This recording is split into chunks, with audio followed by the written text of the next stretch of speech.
Luego de las agresiones ocurridas ayer en Ciudad Universitaria contra estudiantes del CCH Azcapotzalco, estudiantes que pretendían entregar un pliego petitorio en la rectoría de la UNAM, la Asamblea de Alumnos decidió continuar con el paro total e indefinido de las actividades del plantel.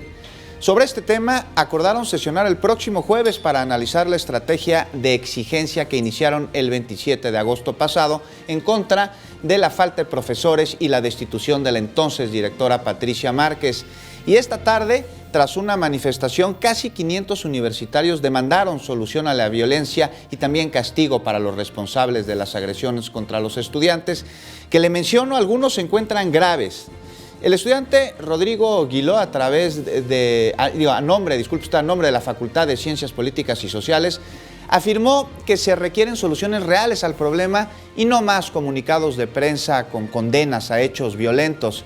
Además, en apoyo y solidaridad se han sumado con un paro de 48 a 72 horas, 16 facultades, 6 prepas y 4 CCH.